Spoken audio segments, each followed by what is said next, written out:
Boom, we're live, I think. All right. We are back for episode 43 of Trek Live. Um, the scenery has changed Hmm. a little bit. We're back on YouTube. Great to be excited to be back. For sure. Um, Definitely go check out the Facebook page to see what we've been up to. We've had great discussion over there. So if you want to catch up on what Bill and I have been up to, definitely head on over to the Facebook page. And yeah, what are you talking about today, Bill? We're going to be counting down our favorite Star Trek romances, kind of in honor of Valentine's Day, a little bit late, but, you know, no time like the present to just jump in and do it. Mm-hmm. Um, yeah, so this is a tough one. There's a lot to choose from. There's big ones that kind of like are linchpins for their shows, these pairings that are pretty integral to the, long running arcs of a couple of the different series. And then there's some really good one-offs too, like particularly in TOS and even TNG, like really good one-time pairings with guest stars and such. Mm-hmm. So it's going to be interesting to see what we come up with, and if there are people in chat, which we already kind of have. Rob's in here. Good to see you, Rob. Ross is back. Good to see you too, Ross. Um, really curious to see what people bring to the table, and if they have things that we're not thinking of, we're not mentioning. Mm-hmm. We're happy to talk about anything anybody throws out there. Um, you know, they're all fair game. Mm-hmm.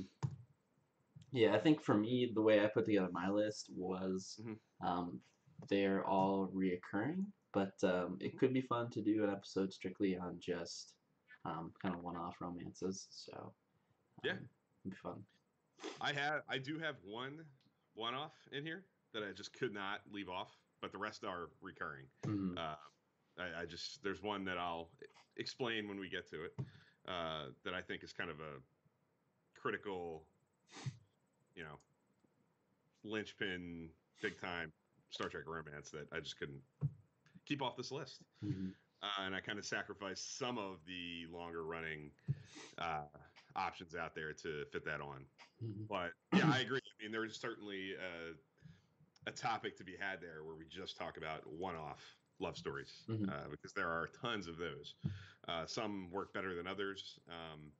There's a lot of one-off romances that are not necessarily, successful. Aquiel, to Mm-hmm. name one. But there are those that I think really do hold up. So that's something we can certainly talk about in the future to kind of shift the spotlight away from some of these longer running options and Mm-hmm. throw it on For some sure. of the lesser thought of one-offs. Yeah, because I think they're both equally important, and I think they both equally have Yeah, merit. So absolutely. yeah. Yeah.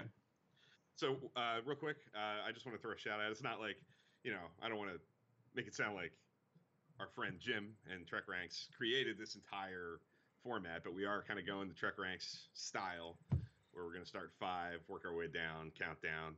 Um, Trek Ranks sort of has that staple in their format, and Mm-hmm. we're going to kind of borrow it and run with it. So shout out to Trek Ranks and Jim, good friend of both of ours, and one of our favorite podcasts. And just wanted to throw that out there. Mm-hmm. That's how we're going to do it. That's our format. That's how we're Mm-hmm. going to tackle this. We're going to throw out some honorable mentions at the end, and like I said, we'll obviously talk about whatever anybody in the chat throws out there in the meantime. Towards the end as well. Like we'll keep tabs on anything you guys throw out. I can't promise that we're going to stop in the middle of running through our countdown, talking about things that might get suggested in the chat. But at the end, we'll double back and talk about each one, briefly or longer if we feel like it. Yeah. If the conversation goes that way. So yeah. Do you want to go first with your number 5? Sure, I'll go first with number 5. I'm just bringing up my notes. Um, this is not a surprise, but my number 5 is Tom and Balana. A lot of you guys know that I'm a huge Voyager fan, and I think that uh, yeah, it's one of my favorites. I couldn't leave it off the list because I'm like such a Voyager fangirl. So I know that it's people knock it for being cheesy and they don't really ship them, but for me, it's that's one of the reasons why I like Voyager so much. So Yeah, Tom and B'Elanna are also on my list. So I have it a little further up on Hmm. my rankings. Yep. So I'll just kind of briefly give a few thoughts, and I'll hit it when we get it to our in my countdown a little more.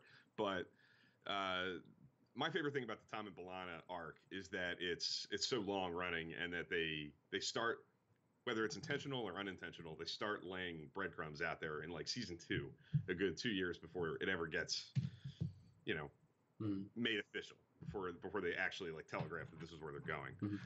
And whether it's intentional or not, it makes the show really fun to go back and rewatch, because you can see it coming now that you know it's coming, in all the little, like I said, probably unintentional ways. I don't know for a fact. Somebody who's a real Voyager expert that might know more than me about like the making of the show and the writing of the show might be able to tell if somebody in the writers' room, Michael Piller, had an idea that this was going to happen down the road and that they were intentionally laying the clues out there. Hmm. But my assumption was always not, and that they were just kind of stumbling into it. But um, yeah, I'll definitely talk a little bit more about my feelings on that Hmm. a little further down in the countdown. But it's definitely a good choice. And to be honest, I'm surprised it's only at number 5 for you. I kind of thought it was going to be higher. Yeah, I think there's going to be some surprises. But just my closing thoughts on it. I think that Voyager gets knocked for being not serialized, and I think that this relationship is a testament that it is. So that's why I like it. Yeah, definitely. I think yeah, I've talked about this before on the show. Voyager does get knocked for not being serialized enough, Hmm. especially people comparing it to Deep Space Nine, which is kind of running at the same time. And Hmm. this is an example of the show having some serialized elements in it. There is serialized elements in the character development of the show. The characters do grow over time, and the relationships grow over time. And this is, I think, the prime example of that on Hmm. that show. So, Yep. Bill, what is your number 5? My number 5, I'm going to go with Sisko and Cassidy Yates in Deep Space Nine. Okay. I this is kind of a different spin. It comes into the show late. Cassidy Yates doesn't even factor into the show until I think the late 3rd season. Um, Hmm. and I don't know. I really like the whole dynamic of Sisko having to warm up to the idea of dating. He's a single dad. He's a widower, and he's not. We get to see him come to grips with the idea of kind of opening that part of his life Hmm. back up again. And they have their rough patches. There's a whole arc, or there's an episode where they explore Cassidy kind of wanting to move on to the station and live closer. And the show's really good, like Deep Space Nine always is, really good at exploring like the really naturalistic stuff that people go through. Um, their challenges in building their relationship are very relatable and real. And yeah, and it grows really naturally. Cassidy Yates kind of quietly, low key becomes certainly not a main character, but very much like a mainstay in the ensemble, Hmm. because of her relationship with Sisko, and she's kind of a underrated character, I think, who factors pretty largely in the final run of the show in the 7th season and that last arc. They get married. You get to see that play out, and at the very end, she's pregnant.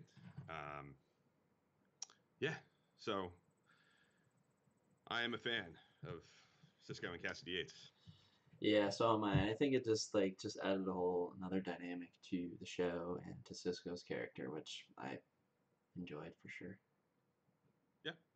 Um, Thad, welcome Thad, makes a good point that Cassidy is a character in her own right. She is added as a Sisko love interest, but that didn't define her. That's absolutely right. Yeah, we get to see her have her own career. She's a freighter captain. She's got her whole own job to do, and that's a big point in the show. Like, she's not just there to serve Sisko. That they kind of rub up against each other and have friction because of that. She's a driven woman who has a career of her own. She's captain of a ship, and she's not going to be defined by just I'm the captain's girlfriend. She's definitely a fully formed, really good character on her own. Hmm. So great point, Dad. Yep. Yep. What's up next for you? So my number 4, which may be surprising, But I like Lieutenant Stamets and Dr. Colbert. I think that this is a super hot topic right now, I know, but the reason why it made my list is because um, I feel like you felt the love and you felt the dynamic right away in just a season. Like, if we take a look at like our whole list, how long did that take to develop? Yeah. And for me, the chemistry was right there right away. So that's what Mhm. I really enjoyed. It's also my number 4, so this is perfect. Yeah, my favorite thing about the Stamets Culver relationship is that, just like you said, unlike many of the other choices that we're going to probably hit here, when we meet both of them, they're already together. Mm-hmm. But even more importantly than that, for me, is the first time we see both of them, they're both. It's not telegraphed right away that they're in a relationship. You see Dr. Culver doing his job as the doctor on the ship 1st. And you see Stamets doing his job in engineering first, and then you find out later that they're together. So neither character is really defined immediately as, oh, that's that person's other half. They're both fully functional members of the crew who have careers, who have ambitions, who are doing a job, and that's their main thing. Dr. Culber is a doctor on the ship. Dr. Paul Stamets is a science specialist who has this big project on the ship with the sport drive and everything. And that's who they are, and they happen to be together. And they happen to have been together long before we met them on the show, which is again a whole different thing compared to many of the other relationships that we see in Trek. We usually have to see them start single and build up to the relationship. And this one, it, like you said, their chemistry is great right off the bat. As soon as you see them together, it's palpable. You see it, that it makes sense that they're a couple. But it's a unique thing in Trek that you jump in and that's who they are. They're just there. That's where they've been. That they've been a couple. They're fully functional as a couple, and it's got a history that we haven't fully explored yet. That's the other thing I like about it. It's still current. Obviously, stuff happened in the first season with Dr. Culver that is very controversial and a lot of people have problems with, and I have some issues with it as well. I would love to have seen Dr. Culver stay as a character on the show, but the good news is that they keep saying that Wilson Cruz is not done. He'll be back in season 2 in some capacity. So the other thing I love about this is that it's current and it's still evolving, and there's still things to learn, hopefully, and there's more development coming. So definitely intrigued by what's coming there. Yeah, I love that they got some screen time. Arguably not a lot, but I think when they did, I think the scenes were very powerful, and you could just see the chemistry. So that's why they had to be on my list. The other thing, real quick, just to kind of go off of what you just said, their scenes together are powerful, and it was certainly talked about ad nauseum. The first time you really see them as a couple, they're just kind of in their quarters, brushing their teeth, having a daily conversation. It's not sensationalized. They're not doing any big thing. They're just living their lives, doing their thing. And I love that. I love how just low key and simple it is, and lived in it is. They did a great job selling that relationship and putting a different spin on it than we've usually gotten in Star Trek. Yeah, it felt like a real relationship instead of like this, like a really unrealistic big romantic gesture or something like that. Yeah, absolutely. Yep. What do you have next? Number 3. Number 3, I have Trip and T'Pol. Interesting. Yes, and I think that this relationship wouldn't have been higher on my list, say 6 months ago. I think my rewatch kind of really just bumped them up a little bit because I like that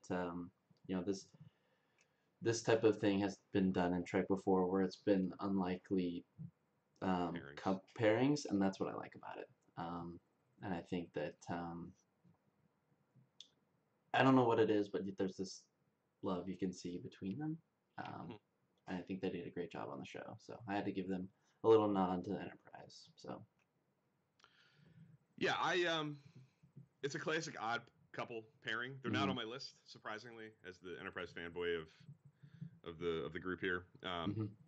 But they're certainly in the honorable mentions for me. They're up there. It's an element of Enterprise that I do like and that has grown on me over time. And the more I go back and watch it, I think it's a good odd. I think the odd couple nature of it works. I Mhm. think because they kind of establish early on that T'Pol is this. She's certainly straight Vulcan, cold, but she's intrigued by human emotion and humanity as a whole. She's got this connection to it, and Mhm. Trip kind of offers her this conduit to accessing some things in herself that she is curious about exploring, and um, Trip is at a very vulnerable point in um, at the point of the show where this Mhm. kind of all starts.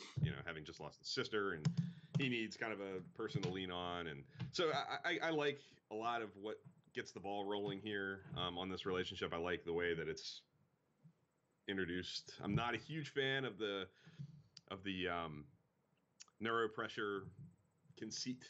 That is kind of silly and goofy, and Yeah.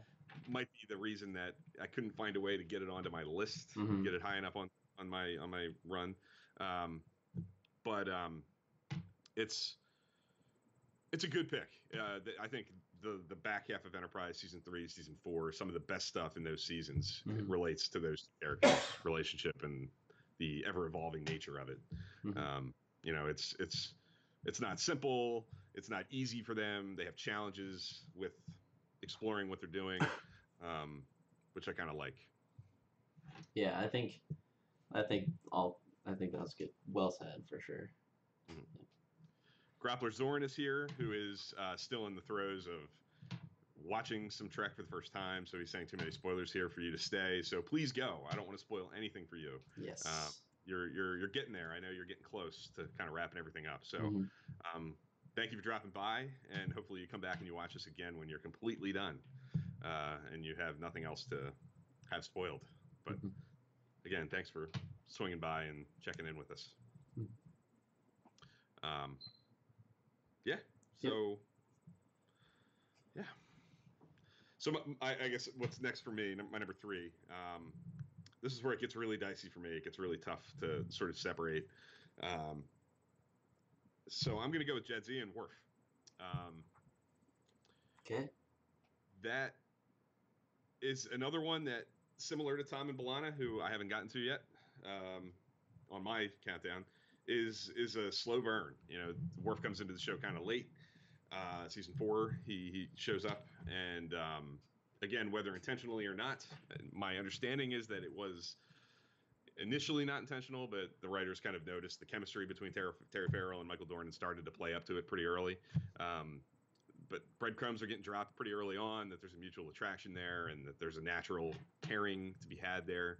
Mhm. But it takes them a whole season to kind of get there, and it's another kind of odd pairing too. Like I like that it's complex. Like they have similarities. Jadzia has, because of the Dax symbiont's history, Curzon has a lot of involvement with the Klingons. So Dax has this deep appreciation for like Klingon culture and understanding of Klingon culture. She gets it. She can hang with Worf in discussing, discuss deep, rich discussions about the Klingon Empire and the whole dynamic there. Like she knows the culture. She knows the whole scene with the Klingons. But she's also, this roguish, loose, fun-loving person, and Worf is this kind of rigid, super serious guy. Yeah. So they have to find that balance, and they're always kind of giving and taking and learning to make it work to keep it going. And I like that. I like that it's not an easy pairing. Like there are things about it that are natural, but there are also there's an equal number of things that pose challenges to them and that they Mhm. have to overcome. And sometimes it works better than others. There are episodes that I think the pairing isn't necessarily really working. It doesn't come naturally all the time, but that's life. They're having bad days. I can accept that. When it's working, it's really working. And there's no denying. I think those actors' chemistry. I think their pairing is natural and exciting to watch. And the way it develops in the show, it, obviously Dax. Spoiler alert. Jadzia Dax buying it at the end of season 6. also leads to all kinds of drama on Worf's end with coming to terms with that and Mm-hmm. a new Dax. So it's a big thing in Deep Space Nine in that last handful of seasons when the show's kind of running on all cylinders. Mm-hmm. It's a major plot point in the show is their relationship and all the stuff that comes from it. Yep. What do you think? I couldn't agree more. Spoilers, this is on my list as well, so I'll leave like my main thoughts. But yeah, I love Dax Lamar for sure. Yeah, I definitely one of the best for sure. Yep. What's your number 3? Or did we already do that? We did 3, so we're on 2. So you're number 2. So this is starting to get down to the nitty gritty, but my number 2 is Riker, Indiana, and I'm in the midst of season 1 of rewatching TNG, and I can already see breadcrumbs, and I think that this is like the slow burn of all slow burns for me, and I just think when I picture like romances, like a few images come into my head, and Deanna and Riker definitely come in. I think I like the relationship because they have history, but there's this dynamic between them that they kind of want different things, but also want to be together. So it's I think it makes for a great on-screen relationship. So I agree with you. Mhm. It's not on my list, shockingly, Mhm. but there's a lot about it that I like. I like the complexity of it, that they have history. Like you said, they were together before, and their careers pulled them apart, and now they put themselves together again. And they're always seemingly kind of struggling with what they are. I like that it's sometimes they're together, sometimes they're not. Mhm. I guess maybe when they feel like it, they're together. Both feeling it, it Yep. happens. But they're also clearly open to exploring other relationships, as we see for both of them. Yeah. If we were doing one-off love stories, quite a few of them would be Riker or Troy. Yes. They both of their characters episodes in TNG they both have a good handful of love stories in their like episode character centric episodes that focus on their characters. Not uncommon to have love stories for either one of them. But yeah, I mean, this is an example of, I think, especially early on in TNG. TNG had a lot of inconsistency in the writing room, in the writers' room. So I have a hard time believing that there was a whole lot of like forward thinking, like long game thinking, because there was just so much turnover year to year throughout seasons in the first, second, and third seasons. So this is a romance that I think was kept alive by the actors. Jonathan Frakes and Marina Sirtis, looks that they give each other on the bridge or in the observation lounge when they're talking, like just little things that they do that I'm sure is not on the page. And I love that. It's from what I understand, the actors kind of decided that regardless of whether or not the writers were going to do it, they were not going to forget that these characters were established as having history and we're dealing with this whole thing. So they were going to let their performances keep it alive. And it's certainly there. If you're looking for it in TNG when you're watching it, it's right there. It's easy to miss if you're oblivious to it or you're not paying attention to that specific thing, but if you're looking for it, it's all over it. And I like that. I love that the actors were the ones who were responsible for, I think, keeping it alive. I think it would have been easy for it to kind of fall by the wayside and not be a thing that was going to pay off later, way later, into the movies. If those actors didn't make that decision early on, I think it would have been easy for it to just become, oh, it's part of their history and they've just moved on. Yeah. And that's never going to go back to that. But because of their work, it becomes credible when things start to pay off later. But yeah, it's an interesting one. It's a good one. It's a good pick. It was one that I tried to find a way onto the list, kind of like Trip and Paul. But I just 5 is a tough number to reckon with. Yep. So my number 2, I'm gonna switch it up right now and just do it. Tom and B'Elanna is my 2. I'm gonna leave my weird one at number 1. So kind of like you talked about, Tom and B'Elanna is another really good example of playing the long game, slow development, dropping breadcrumbs years before anything really pays off. Mhm. They, similar to Worf and Jadzia Dax, they have real similarities. They're both kind of renegade outlaws that have troubled pasts and rough family upbringing. Like, it makes sense that they would have things that bring them together. They have commonality in a lot of ways. They're almost better together. Yes, yeah, Yes. they make each other better people. And you kind of see that happen. They become their best versions of themselves as the show moves forward, and that they're together, and as they're together. And I think my favorite thing about it is that it is my thing that I hang on to point at, to say, Voyager is more serialized than you think. Like you were saying when you hit it on yours, this is something that really is played over time, and in episodes that don't necessarily focus on them, you get moments in the mess hall or in the observation lounge where they're just exchanging one line together or something, or just one little quick scene that keeps it alive and keeps it developing over the course of the show. It doesn't need to be an episode about their relationship to shed new light on their relationship, which I really like. So yeah, it's I think one of Voyager's best assets is this relationship. I think those actors really sell it and really do a good job of. I think their chemistry was obvious early on, and that's why it caught on, I guess. So since it's both on our list, and I think knowing you as the big Voyager fanboy that you are, I kind of want to take this quick little diversion and ask you, when you think of the Tom and B'Elanna relationship, what episodes immediately come to mind? What do you think are the best examples if you wanted to show somebody this is why this relationship is on my list, or in my case, high up on my list? What episodes would you point to and say that's why?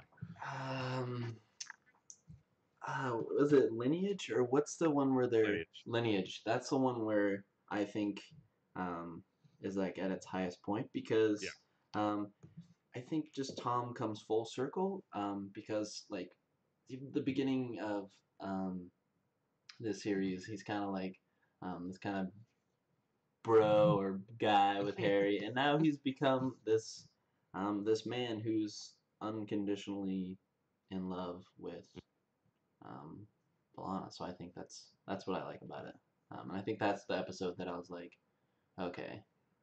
There are some episodes that something happened, but it wasn't the actual crew, that I'm kind of upset about, but it's okay.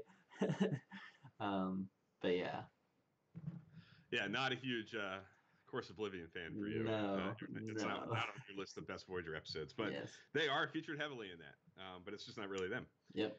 But Rob's citing off some episodes here. Day of Honor is way up there for me. I love Day of Honor. Extreme Risk has some good Tom and B'Elanna stuff. Drive, he's also mentioning, is another one that is the episode they obviously get married in, and their relationship is very front and center. But it's a deep bench. There's a whole lot of episodes. That's saying he loves Course Oblivion. Course Oblivion might be the most divisive example of a Star Trek episode. There are people who would have it in their top 5 Voyager episodes, top 10 overall episodes, and there are people who just reject it wholeheartedly and just can't get there. Just aren't there. I fall somewhere a little closer to the middle. I'm not a huge fan of it, but I don't dislike it to the extent that Dan does.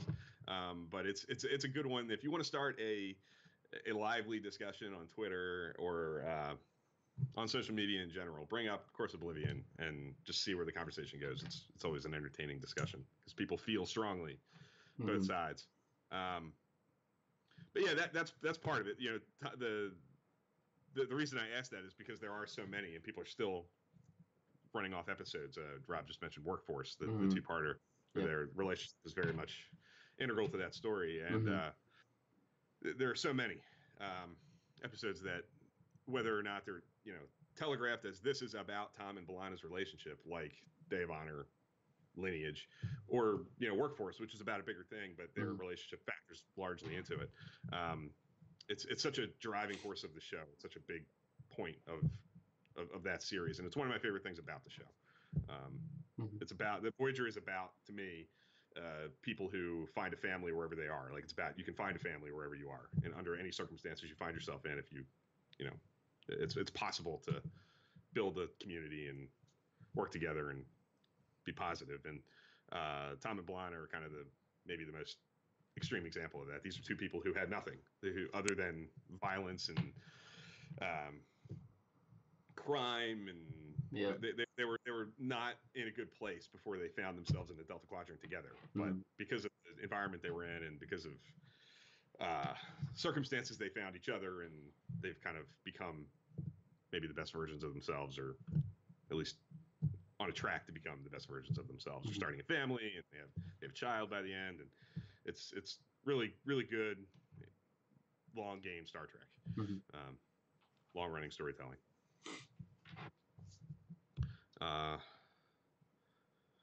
Rob says, notice how they drift together even when they're not. Tom and B'Elanna. Exactly. That's a great point. That's a testament to their love. So, really cool, good stuff. So, your number one, Dan? My number one, if you guys have been paying attention, I said, kind of hinted this in the early in the show, but it is Worf and Dax. And the reason is, I think that I like them because to me, they've got a real relationship. They have their high ups, they get married, obviously, but then they have their downs. And I think that's a testament to a real relationship. And I think they just have some great moments together. And I think you kind of hit on it that they have a great chemistry as well. I think that if we look at a commonality on our list, I think the actors have great chemistry together.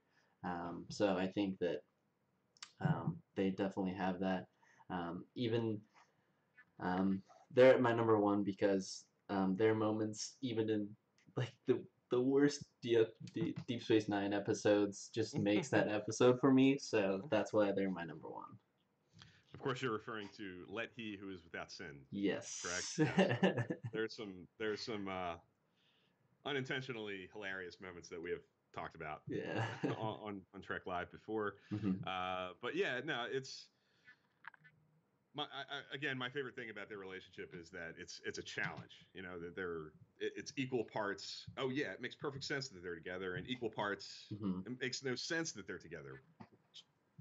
Dax, her sense of fun and her whole vibe is everything that Worf isn't in a lot of ways. You know, Worf is not a cut it loose, chill with your friends, hang out, have a good time kind of guy. He is all business all the time, duty, honor, dignity. That's him. And Dax she has that in her because of her lifetime of experiences, multiple lifetimes of experience, including exposure to the Klingon thing.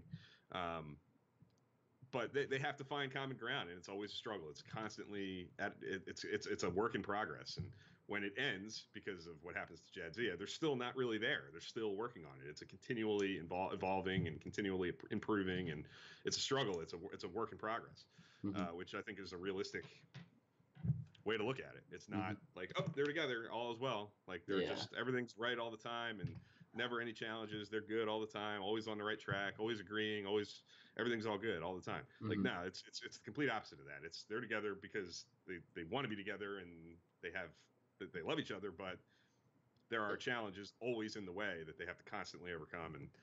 And yeah, it's way up there on my list. I had it at 3, I think. Yep. Yeah, I had it at 3, and I could easily make a case for it being number 1. Yeah.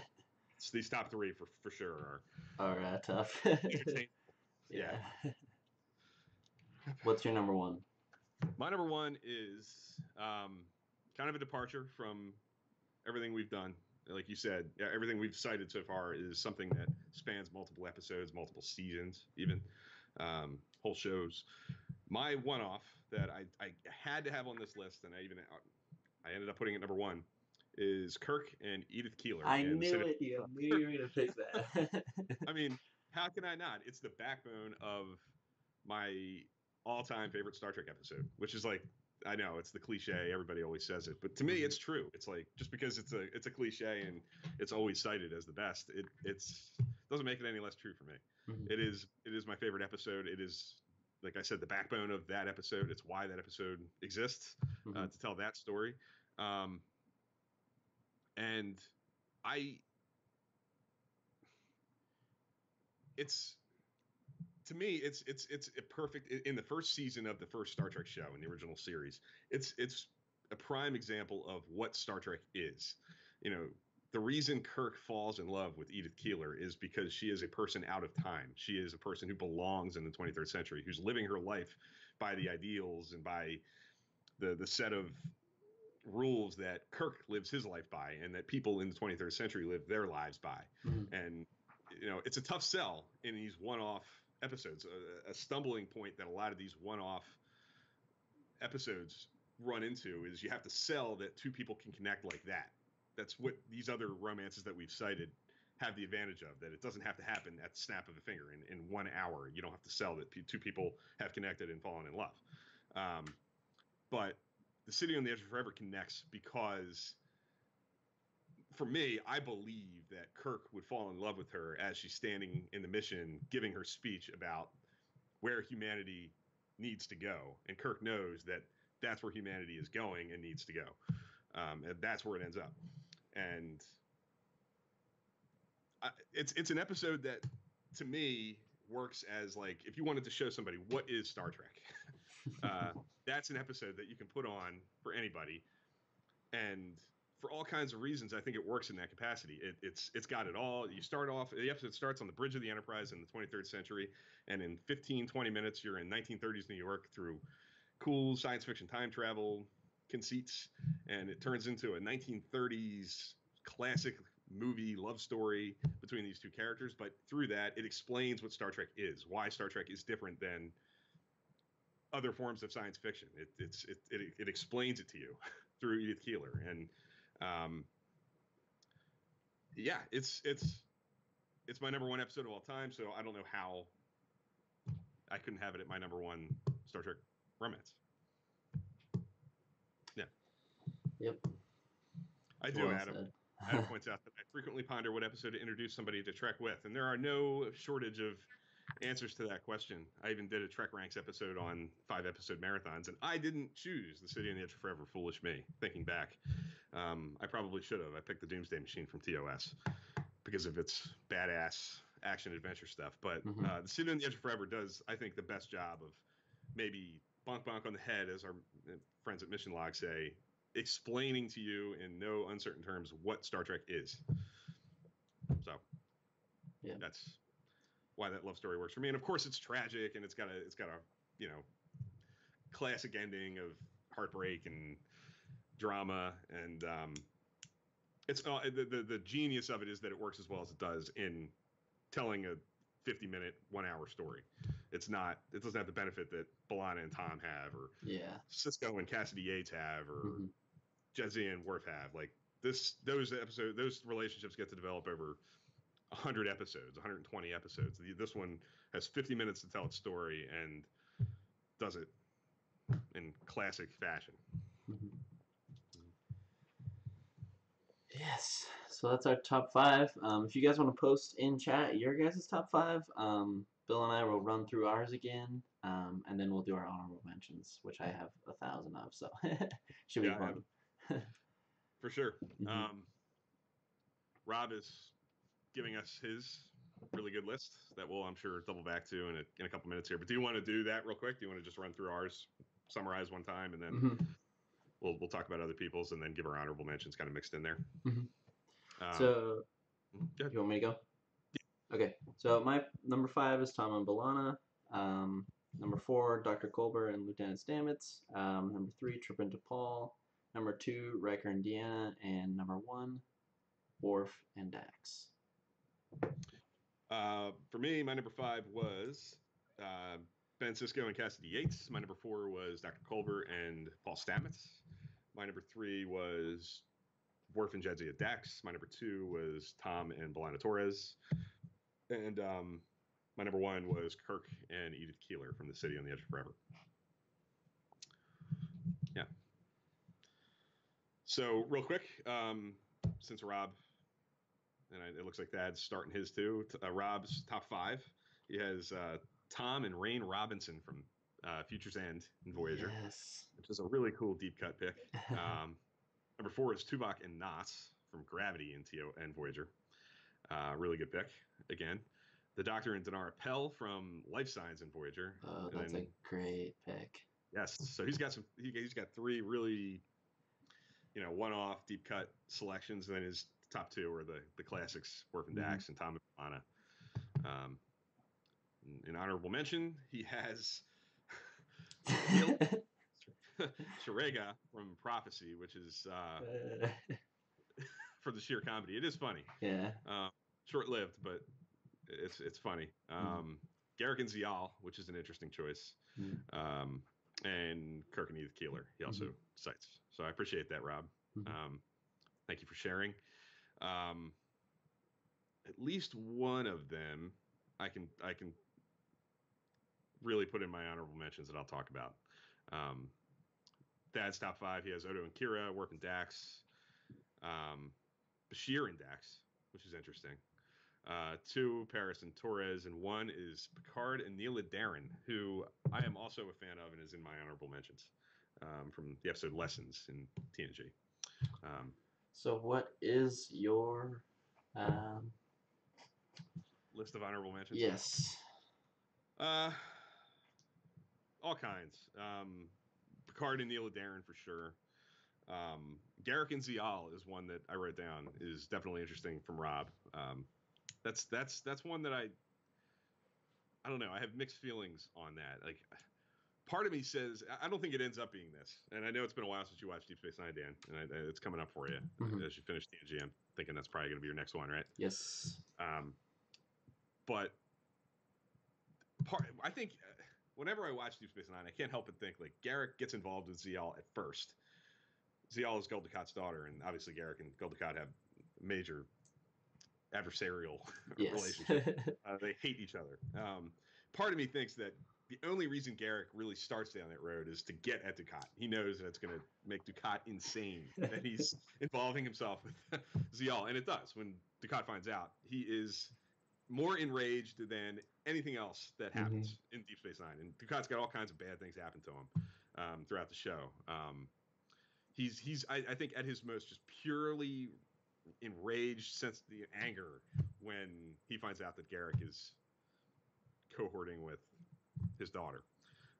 But I do believe that over the course of time, that relationship becomes genuine. I think Garak falls for her and it becomes real. I just don't know that it starts that way, which makes it interesting. It makes it cool and different and interesting to talk about. But Picard and Darren, go ahead. Yeah, to me, it's like fitting for Garak to do that, though. I think, yeah. It's completely natural for Garak to do that. Yeah. It is a touching scene. Rob just said that when Garak returns to the station and finds out that Zial is gone, that she was killed. That is a touching scene. Everybody's coming back to the station all happy and excited, and it's a big celebration, except for Garak, who comes back to the one person he really wanted to come back to is not around anymore, which is definitely a good scene. But yeah, Picard and Darren's definitely on my list. Picard and Crusher is another one that I have a whole list here of like close calls, like not necessarily real relationships that never really get culminated into anything, but there's kind of flirtations that are always on the cusp and could go either way. And Picard and Crusher is obviously one of them. The Doctor and Seven of Nine is one of them. And Bashir and Dax, who Thad cited in his top 5. Unless you're talking Bashir and Dax in general, I guess kind of works because it does kind of extend beyond just Jadzia. It actually becomes a real thing with Ezri, but I'm thinking along the lines of Bashir and Jadzia being kind of like always kind of on the cusp and close call. And then of course Rob just took it before I could say it, the O'Briens, which is one of the only examples of a true married couple just doing their thing, living their lives in the Star Trek universe, which has to be cited. They're not. It always strikes me that Keiko's not in it very much. She's talked about it a lot, but the number of times you actually see her is really not that many. So if there was more there, it would probably factor more largely into my list. But it's certainly ever present. You know, O'Brien obviously talks about her a ton. He's talking from the perspective of a married man all the time. I just sometimes wish that maybe we got a little more on-screen stuff. Mm-hmm. That relationship. What about you? Who else is on your? Thad kind of mentioned it a little bit up in the chat. But Janeway and Chakotay was my number 6, and I was always a fan of them. I liked Kira and Odo. Another unusual pairing. Spock and Uhura from the Kelvin timeline is up there for me also. And I have 2 fun ones. Kirk and the Enterprise. That is a great one. Yeah. That is actually something that merits real consideration. Yeah. And then Quark and Latinum is another fun romance thing. That is Quark's one true love. Yeah. For sure. So. They're really good, clever, real picks. Yeah. Love them both. Yeah. But it just goes to show there are tons. I'm sure we're forgetting all kinds of them. Mm-hmm. Thad mentioned that when he said Bashir and Ezri, or Bashir and Dax, he's taking into consideration the evolving nature of it from Jadzia to Ezri, which is interesting. Mm-hmm. A lot of interesting stuff going on in season 7 with that second chance thing that Bashir has going on there. Mm-hmm. So yeah. How well do you remember? I'm not sure because you're into TNG now, and it's been a while since you went through it for the first time, and it's just a one-off thing. Mm-hmm. But an episode that I see get debated a lot on Twitter, and I've had, I've gone back and forth with Enterprise Extra Jim on this one. Picard and Neela Darren from Lessons is one that he's not big on at all. He's not a huge fan of the episode. He's not a fan of the pairing. But I've always been a huge. That's up there for me as an episode as a whole. Mm-hmm. Do you remember that episode well? Do you have any strong feelings on it either way? I don't really remember it very well. I kind of vaguely remember what happens, but I'll definitely let you guys know because I'm rewatching TNG right now. Maybe we can revisit that in a later date. For sure, yeah. When you get to it and you have it freshly in mind, it's an episode. It's one of those episodes that I think is kind of like Course Oblivion. Like I said, there's 2 sides of that coin. There's a lot of strong feelings on either ends of it. So it's one that merits some conversation. Mm-hmm. I agree with you, Rob. He says it's better than Picard and Vash. Picard and Vash is cute at times, but I don't know. I'm not a huge Picard and Vash shipper. Much more on the Neela Darren side of things, and more so on the Beverly Crusher side of things. That I wish had a little more development, and they were maybe a little more fearless with playing that out and seeing where it would go. Mm-hmm. Never really got much there, other than some hints, and that's another one that I think is largely driven by the actors. Patrick Stewart and Gates McFadden exchanging looks here or there. Gates McFadden looking at Picard when Picard's talking about other women in his life. She sells a lot of stuff just in subtle looks without having to say anything that was written on the page. But a lot of definitely interesting stuff. Janeway Chakotay is an interesting one. As we were getting ready to start today, and I'm flipping through the responses on Twitter, which there were many of. So thank you to everybody who chimed in and told us what their favorite Star Trek romances were on Twitter in the lead up to this episode today. A lot of dislike out there for Janeway and Chakotay. Come on. I know. I know. I saw that. I was just kind of disappointed a little bit. Yeah, I mean, I don't know. I see both sides of it. It's one of those things that I kind of like that in that case they didn't go there, but I like that they laid the seeds that there is an attraction there that the 2 characters have to kind of contend with. Like, you know what I mean? Like, I like that it's kind of underneath the surface and that it's something that they have to dance around a little bit. Yeah, exactly. Yeah. Like, I think that's an interesting dynamic given the positions that they're in. I don't know how a Star Trek show would work. We kind of see it in the Orville, I guess, where the captain and the first officer are having a relationship dynamic that isn't that has romantic. I don't know. Like, I'm not sure. Hi, Petey. I'm not cameo, sure. Pete cameo. I'm not sure how that would work. I don't know how well that would hold up over the course of a 7-season run. But I kind of wish that they played that more in Voyager, that dynamic. I think they kind of drop it in later seasons. But yeah, I think it has merit. I think it's interesting that that's there in some respects, but I'm glad that they didn't go there. If that makes sense. Some of these, I wish that they went there. I wish that they, in your choice for Riker and Troy, I kind of wish that they maybe just went there a little earlier than they did, and we see it play out a little more in real time. And in Picard and Crusher's case, I kind of wish they went there, but Janeway Chakotay is a little different for me, where I'm glad that they didn't, and that they left it hanging as a. They could, under different circumstances, go there, and maybe they will later in life. But right now, they kind of know that they really can't. Yeah. Threshold is an interesting. Harrison, Janeway, and Threshold. Yeah. Man. That's a bold choice. Yeah. Yeah. Chakotay and Valerie Archer, which is a Species 8472 double, is a bizarre pairing. Yes. Who else do we have here in the citations? We have Quark and Ro Laren, I guess, pair up in a book, the first DS9 relaunch book, Avatar, which is, I would love to. Now I'm really curious to read that, Rob, just to see like how does that even become a thing. That's an interesting. And Rob sneaking in here at the end with a great pick with Worf and Kalar. That's a great one. Deep pick. I'm kicking myself for not. Yeah, I love it. That's a great one. But again, there are tons and tons. One that I actually, a good friend of the show, Danielle, who was on our episode about medical ethics before the end of the year, said that she wasn't going to be able to make it today, but she wanted us to. She had a question. She asked us what we thought of the Helen Noel Kirk pairing in Dagger of the Mind, which is a really deep cut, one-off pick. And I guess the most interesting thing, Pete again. Yes. Sorry, guys.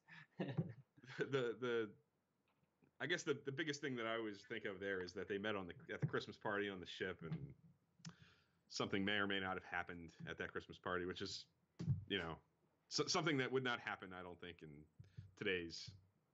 I don't know. It's an interesting one. I think they have really good chemistry in the episode, Dagger of the Mind. I don't think it's a great episode. It's not one of my favorites. It's kind of a middle of the road, standard TOS, standard issue episode. But their chemistry is good. I think Helen Noel's a good character in her own right. She's a psychiatrist, I believe. Yeah, they evidently hooked up at the Enterprise Christmas party, and Kirk never called back. Yeah. Didn't see her again until he showed up in the transporter room ready to go, and there she was.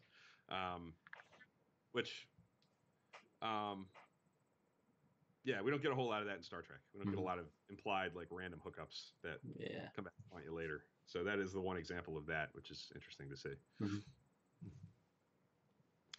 What about this? Let me ask you this.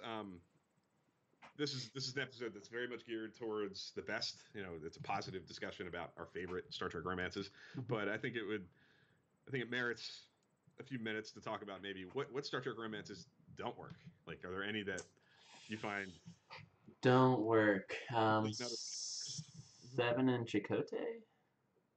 Yes. Don't work for me. Me neither.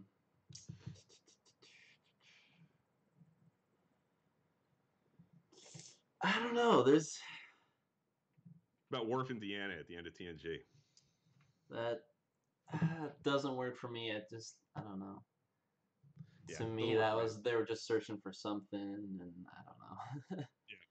Yeah. Similar to Chakotay in Seven. Like, it comes in at the back half of the seventh season where it just smacks of like, I don't know, guys, we have like 8 episodes to go. What do we have? What can we do to kind of throw some extra juice in for these last handful of episodes? Both of those pairings kind of feel like that, and kind of unnatural and forced. And they're the two that immediately come to mind for, especially when it comes to like series regular kind of relationships. There aren't too many of them to choose from. The ones that they've toyed with have largely worked for my money, and we've kind of talked about them here. But those are two that I think were more on the unsuccessful side of things. Yeah. Rob mentions Kessin Neelix and Kessin Tom Paris, both of which I think are unsuccessful ultimately. We've talked a lot on the show about Kessin Neelix. I think we both kind of agree that it's a little on the creepy side of things, a little uncomfortable at times. Mm-hmm. So I would agree with that. Kessin Tom Paris is a quick flirtation kind of deal that just kind of causes this. Yes, I mean, I'll just in short say yes. I agree. Because all it does is lead to uncomfortable scenes and horrible things in episodes like Twisted and Parturition that I'm not a big fan of. Yep. So, yep.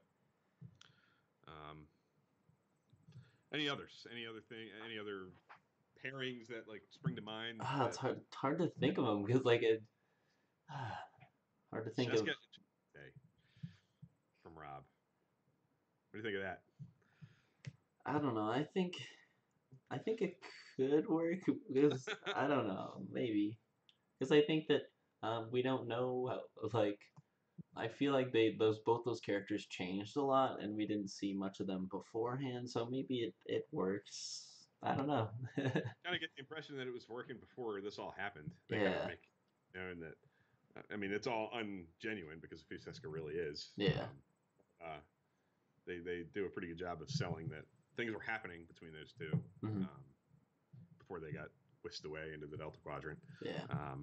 Things get more complicated when they're on the Voyager, and things get really complicated as things start to play out. But there's definite chemistry there, I think, in State of Flux, the episode where everything kind of happens with Seska and sets up all that long-running storytelling stuff that we get. The Robert Beltran and Martha Hackett, the actors, have really good chemistry, and it's believable, if you ask me. Yep. Janeway and Michael Sullivan from Fairhaven. Rob, who's the who's Janeway's other love interest in the episode? I'm blanking on the episode name, but it's where they're going through that region of space where they always have to get Stop to look for telepath. Yeah. Kashyyyk, I think his name is. Kashyyyk, yes. Yeah. I kind of like that dynamic a little bit, but I don't know. Let me guys think of what you guys think of that. Yeah, Counterpoint's one of my favorite Voyager episodes because of how complex it is and the different layers to that whole relationship. I believe that there is a real attraction there, but it's completely veiled in so many lies and so much mistrust and so much deception that it's hard to get to the real part of it, and that they're never able to get there. But they sell that there is a layer of genuineness to it, which is really interesting to see.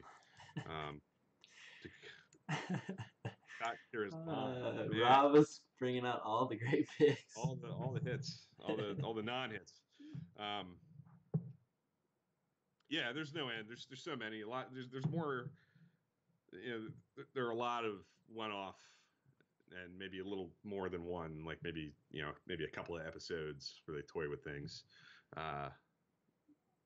possibilities that you can cite, and a lot of them are not successful. Some of them are, but this just kind of goes to show, as we're kind of going through all these different things that are getting thrown out there by the chat, that there is a deep bench, a whole lot of things to choose from here that go beyond the standards that we kind of picked largely on our lists. The Jadzia, Worf, and Tom and B'Elanna's of the world that are these staples of Star Trek series. Archer and Erica Hernandez.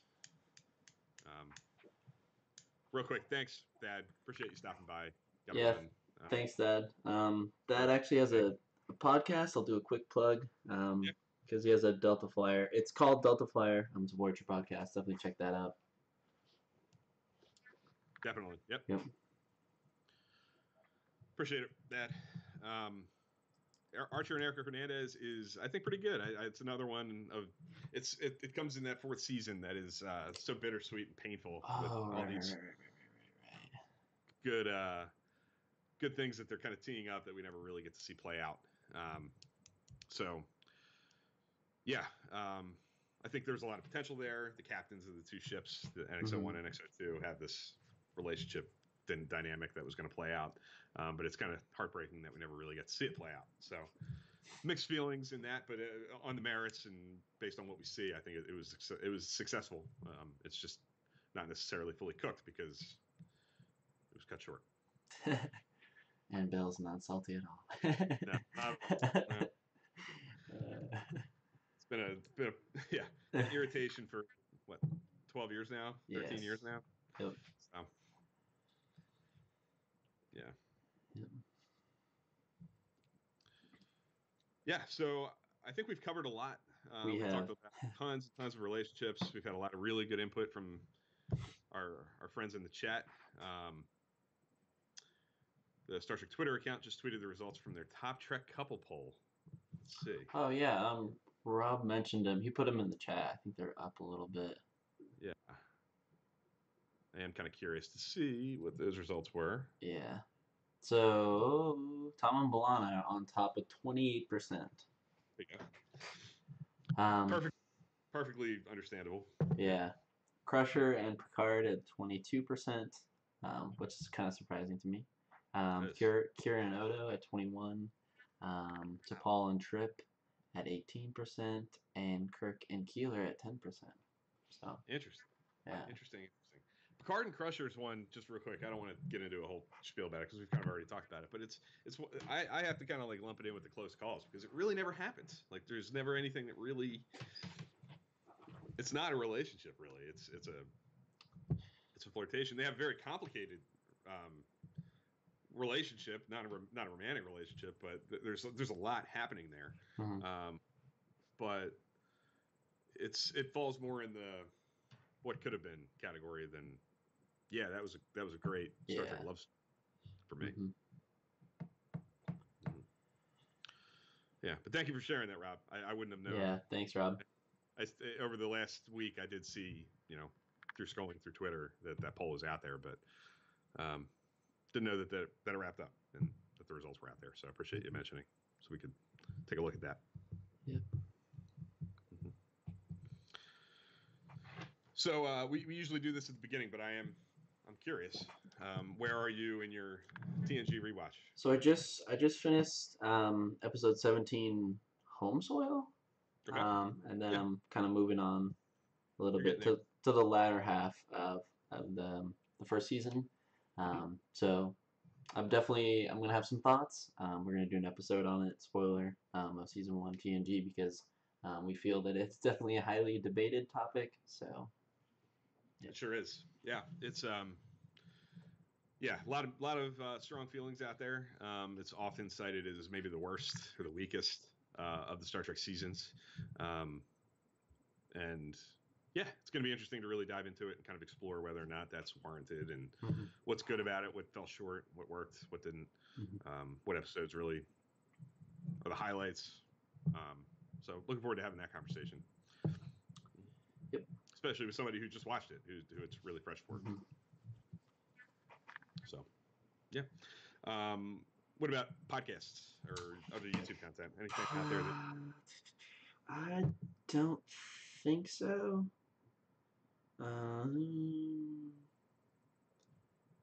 We mentioned Course Oblivion. Just did an episode on it. It was interesting. Did you agree with them or did you not? I can't get on the Course Oblivion bandwagon, so I just can't do it. I'm sorry. Like I definitely appreciate it. And like Bill and I have said before, like this is mostly positive channel, and our opinions are positive, so I'll just leave it at that.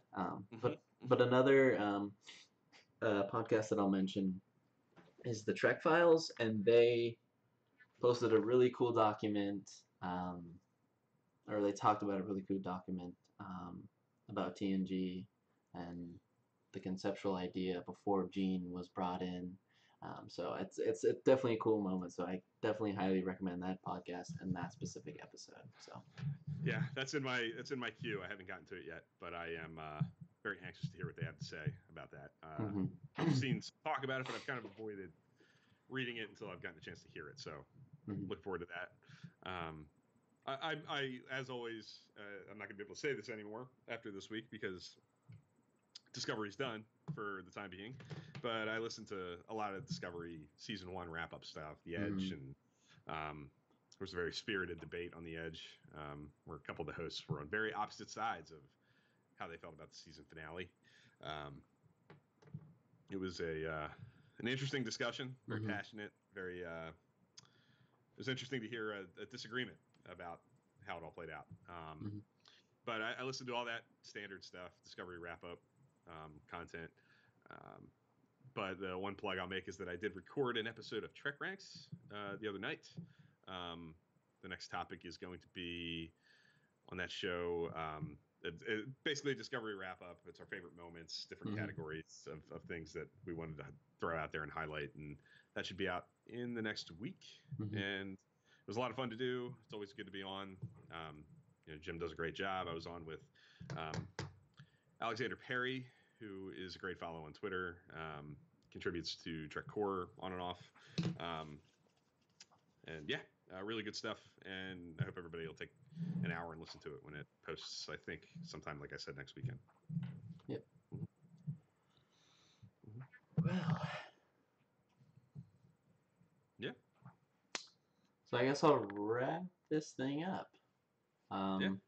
Like I said, great to be back. I think we had a great topic.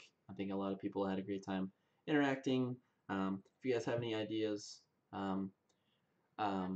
for topics, definitely let us know on Twitter.